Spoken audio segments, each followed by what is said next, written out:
প্রতিপাদ্যটা চমৎকার, গণতান্ত্রিক, মানবিক ও অন্তর্ভুক্তিমূলক অর্থনীতি। কিন্তু কাগজের এই বড় বড় পরিসংখ্যান কি আসলেই এদেশের সাধারণ মানুষের প্রতিদিনের যাপিত জীবনকে স্পর্শ করতে পারছে? একটি বাজেট তখনই মানবিক হয়ে ওঠে যখন দেশের সবচেয়ে প্রান্তিক মানুষটি সহজে এক গ্লাস সুপেয় পানি পায়। আর এদেশের অর্ধেক জনগোষ্ঠী অর্থাৎ নারীরা আত্মমর্যাদা আর নিরাপত্তা নিয়ে বাঁচতে পারেন। এবারের বাজেটে নারী ও পানি নিয়ে কিছু ঐতিহাসিক উদ্যোগের কথা বলা হয়েছে, কিন্তু তা কি আসলেই সাধারণ মানুষের নাগালে পৌঁছাবে, নাকি কেবল কাগজেই সীমাবদ্ধ থাকবে?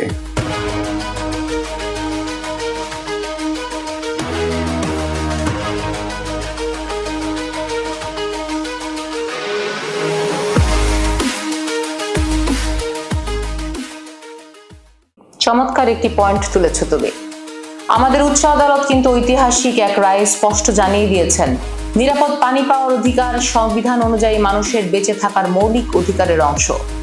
এবারের বাজেটে স্কুল কলেজের ছাত্রীদের স্বাস্থ্যের সুরক্ষায় স্যানিটারি প্যাড ভেন্ডিং মেশিন বাধ্যতামূলক করার মতো কিছু যুগান্তকারী উদ্যোগ দেখা যাচ্ছে। হাইজিন পণ্যে শুল্ক ছাড়ের প্রস্তাবও এসেছে, যা অত্যন্ত প্রশংসনীয়।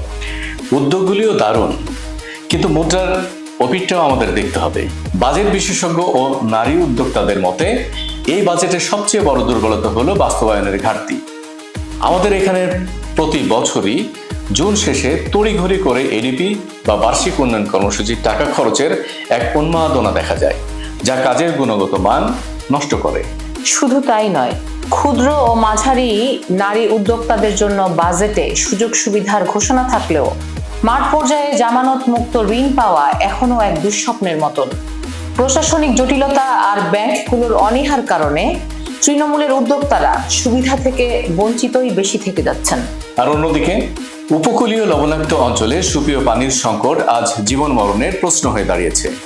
লবণাক্ত পানির কারণে নারীরা নানা দীর্ঘমেয়াদী স্বাস্থ্য ঝুঁকিতে পড়ছেন, অথচ আদালতের সুনির্দিষ্ট নির্দেশনা থাকার সত্ত্বেও আমাদের গণপরিবহন টার্মিনাল, স্টেশন বা উপকূলীয় এলাকায় সুপেয় পানির বুথ ও আধুনিক পাবলিক টয়লেট চালুর জন্য সুনির্দিষ্ট থোক বরাদ্দ এই বাজেটে এখনো অস্পষ্ট।